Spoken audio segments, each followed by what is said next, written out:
Now, more troubles for poor Meghan. My goodness, I can't believe you, Colin. Now, the Sussexes have copped it from comedian Colin Jost on Saturday Night Live. Colin absolutely humiliated Meghan Markle on Saturday Night Live, and the response was immediate. Right there on national television, he delivered a brutal roast of Meghan that set the internet on fire. There were no filters, no mercy. He went all in during SNL's Weekend Update, with millions watching the drama unfold live. Let's not applaud yet. For years, Meghan's public image was carefully crafted. A former actress turned Hollywood royalty, fighting the odds with royal connections, worldwide fame, and huge brand deals. She always played the role of someone overcoming obstacles, but that glossy reputation has crumbled in no time.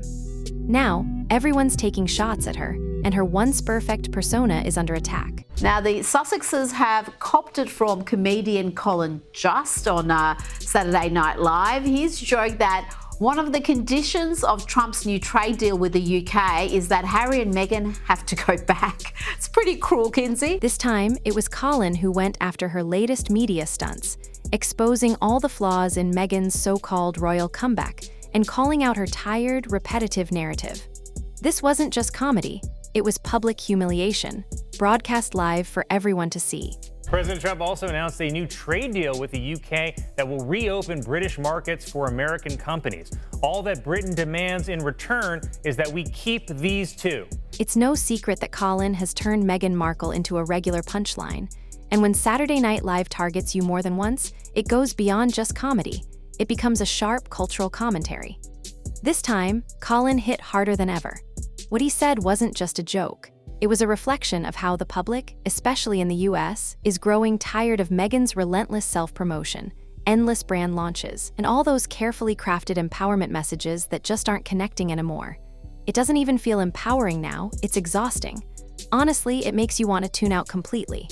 Colin captured that frustration perfectly, delivering his jab with a smirk and a microphone. This wasn't just a random dig.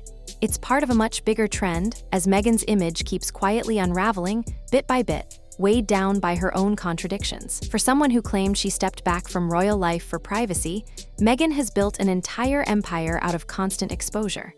From archetypes to Netflix, the famous Oprah interview, and now Jam Jars, a lifestyle blog and cooking show that looks more like a Pinterest board than any real Hollywood comeback.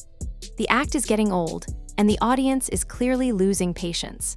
It's so funny, too, that you keep saying Meghan Markle, you know I'm Sussex now. You have kids, and you go, no, I share my name with my children. Yes. And that feels so, I didn't know how meaningful it would be to me, but it just means so much to go, this is our family name. SNL, just like it's done for years, cut right through all the fluff. Colin stripped away the glossy sheen from Meghan's carefully crafted stories and got brutally honest. Behind every scripted podcast episode and every so-called empowering cooking reel, it's always the same old narrative. Here's the thing about American audiences. They love a good comeback, but only if it feels real or if it's straight out of a Disney movie. Meghan's latest rebrand doesn't fit into either category. Instead of showing any real change or growth, she just keeps recycling the same story with a fresh coat of paint. That's why Colin's roast hit so hard. It tapped into what everyone is already thinking, even if they're not saying it out loud.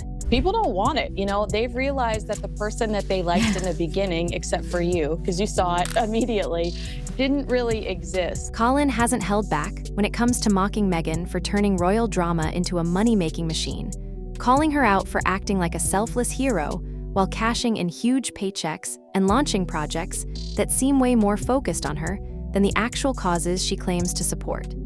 His jokes cut right through the polished image and ask the question everyone's thinking. If she's really about making the world a better place, why does it always end up being all about Meghan? Why does everything always circle back to her? I loved my time with Meghan. I'm also like, let her promote her show. I'm here to talk about running. Yes. When comedy starts lining up with public opinion, you know someone's image problem has gone way beyond just bad PR. It's turned into full-on cultural fatigue. Colin's sarcasm doesn't just poke fun at Meghan, it slices straight through all her branding. He's exposing what's starting to look more and more fake, the so-called underdog who left the palace for peace, only to chase fame with even more determination. Honestly, she's starting to feel like a little ankle-biter dog yapping after a moving car, relentless and impossible to ignore. Meghan wanted privacy and claimed she just wanted her voice heard, but now she never seems to stop talking, even when there's nothing new to say. At this point, it's like watching old reruns of the Brady Bunch. It's always Meghan, Meghan, Meghan. I don't know what I'm doing. Yet. My business hasn't gotten traction. Yet. No one's picked up my book proposal. Yet. Yes. I haven't found my soulmate. Yet. Everything is yet. The power of yet. The power of yet. These jokes aren't just entertaining the crowd, they're highlighting the massive gap between Meghan's polished message and the reality everyone else is living in. Between the glossy press releases, staged photos, and those perfectly crafted mission statements, there's a glaring disconnect that even comedians can't ignore. What's being fed to the public? A non-stop story of empowerment, authenticity, and a humanitarian mission. But all of that is overshadowed by the flashy lifestyle, strategic branding, and relentless pursuit of attention. Late-night comedians aren't making up criticisms out of thin air, they are reflecting what's already brewing in the public's mind. The laughs aren't just for the jokes themselves. It's that sense of relief when someone points out what everyone else has been thinking. Because when you put aside all the talk about privacy and look at the endless docuseries, memoirs, podcasts, and red carpet moments, it paints a totally different picture. And it's exactly that contrast between the grand claims and what's actually happening that makes these comedy roasts land so hard. What could it be? A mystery for the ages. They're ridiculous after that. And let's not forget when Colin used tech billionaires' blunders as the perfect setup, only to turn it into a savage roast of Meghan Markle and Prince Kermit. It didn't even start out being about them, but somehow they ended up as the punchline. Classic Colin move. And come on, Elon built electric cars, he's going to Mars. Why is he even involving himself with Twitter? It would be like if the Prince of England gave it all up just to marry an actor from Suits. And this wasn't just some throwaway joke. It was a razor-sharp commentary on exactly what so many people have been thinking, but never dared to say on primetime TV. With just one line, Colin drew a brutal contrast between Elon Musk and Prince Kermit, calling out how Harry's biggest move in recent years was walking away from royal duties to marry a D-list actress. It was savage and right on target. Pretty well done, man. Okay. The real brilliance of Colin's joke wasn't in how savage it was, but in how accurate and precise it landed. He didn't attack their love story. Instead, he went after the strange logic of turning a once-respected royal couple into a non-stop reality show full of contradictions. And the laughter that erupted wasn't just for the punchline, it was a sense of relief. The crowd wasn't just laughing at the absurdity, they were reacting to the fact that, finally, someone said what everyone else was thinking. Meghan and Harry's so-called Freedom Tour, packed with confessional interviews, multi-million-dollar media deals, and their polished brand of authenticity, is starting to look less like liberation, and a lot more like a branding campaign that's lost its spark. But you're the same. You're the same. Like, I know. Yeah. I know. Yeah. And how hard that is when I'm like, but I'm the same. Colin's line pulled back the curtain completely. He wasn't making fun of their love, he was taking aim at how they've packaged and sold it. The fairy tale Meghan and Harry tried to market, breaking free, blazing their own trail, and protecting their peace, has started to look more like a PR campaign falling apart than an inspiring journey. The failed podcast launches, the book controversies, the awkward reality docuseries, and the clumsy business projects, every new move has felt less about genuine change and more about clinging to the spotlight. That's exactly why the joke hit so hard. It wasn't just mean-spirited, it rang true, and that sting is what made everyone sit up and pay attention. What's even more shocking is Meghan's apparent inability, or flat-out refusal, to get why these jokes keep landing. She acts like she doesn't realize the disconnect isn't just about how the public sees her, but about her own contradictions. Or maybe, even worse, she totally gets it and honestly believes that if she just piles on enough glossy branding, she can drown out the world's exhaustion. But here's the reality. If people are tired, it doesn't matter how you repackage an energy bar or a candy bar. It's not going to magically revive them. Unless it comes with some wild new stickers, nothing will change the fatigue. Either way, the point is clear. While the world is busy laughing at the absurdity, Meghan is still stuck playing a role that nobody's buying, except maybe herself. It would have been so much more interesting to me if it was flipped around, where Meghan's TV show was about the build of a podcast. And Meghan, docu-series style, sat there and said, I screwed up with Spotify. I'm gonna walk you through how I screwed up with Spotify, and I'm gonna build this new podcast with Limonada. And and you're gonna watch me screw up again. Just when it seemed like the satire couldn't get any sharper, SNL delivered another biting jab. During the Weekend Update, Colin didn't hold back at all. He set things up with a cheeky announcement about a possible Suits sequel, but the punchline? That one landed way harder than just a late-night laugh. It will focus on Meghan Markle's character's struggle to balance her legal career while also caring for an unemployed immigrant. That line might have gotten a laugh from the studio audience, but what really made it sting was the truth lurking behind the joke. Colin wasn't just riffing on tabloid headlines, he was speaking directly to the public's growing skepticism about Meghan and Harry's post-royal image. The joke cleverly blurred the line between fiction and reality. Meghan Suits' character was a strong, capable lawyer, but now, instead of courtroom drama, her biggest burden seems to be a husband whose relevance fades with every failed project. Calling Harry an unemployed immigrant wasn't just a punchline, it was a savage reframing of his whole journey.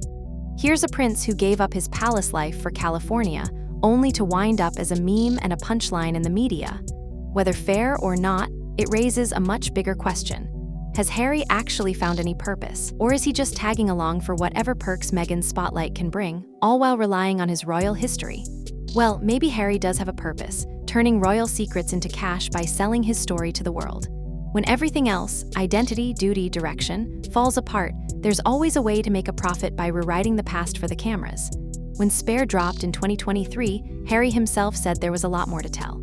And after the recent security case verdict, he even hinted that a sequel to Spare could be coming soon. I would not have taken this far if I didn't have compelling evidence of facts that reveal why the decision was made. That's exactly why the joke lands with even more force. It's not just a random jab, but part of a long-running pattern. From day one, SNL has treated the Sussex saga not as a royal fairy tale, but as a continuous punchline that keeps getting more complicated with time. Even during their wedding, SNL didn't hold back. Long before the podcast failures or media backlash, the show was already highlighting just how absurd their whole narrative seemed. One of the earliest and most savage digs came from a simple throwaway line during coverage of their royal nuptials. There was no need for a dramatic setup, just a dry, deadpan delivery that managed to say it all. Earlier today, Suits actress Meghan Markle married some unemployed dude who still lives with his grandma. It's one of those lines that sounds like a quick, forgettable laugh, until the sting really sets in. The true brilliance of the joke is how it completely flips the script.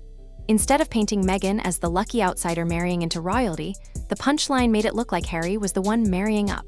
A guy with no job, no clear direction, and a Netflix deal that only exists because he's riding on Meghan's Hollywood connections.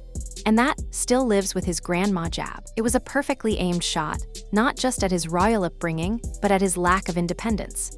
It took just a few seconds to shatter the entire fairy tale, and what came out of it wasn't just comedy, but a cultural wake-up call. It was a mainstream moment where someone finally said what so many people had quietly been thinking. Maybe Harry wasn't actually the catch. Maybe this wasn't a love story made for the ages. Maybe it was simply a well-produced escape plan, swapping palace life for public attention. That's the genius of truly sharp comedy. It doesn't explain, it exposes. Instead of dragging out a debate, it lands one quick punchline that blows the whole story wide open.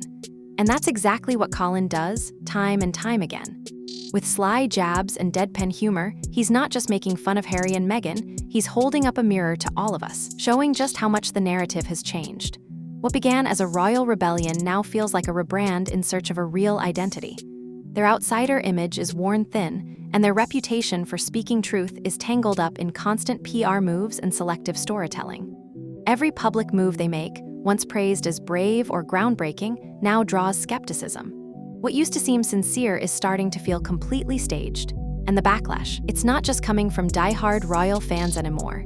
It's coming from regular people who are tired of seeing the same story repackaged over and over. Britons made it clear they don't want them back, And now even the US seems to be losing patience. A group of geneticists have announced plans to bring back the dodo and reintroduce it to Africa. And if you ask me, I can think of at least one dodo I'd like to reintroduce to Africa.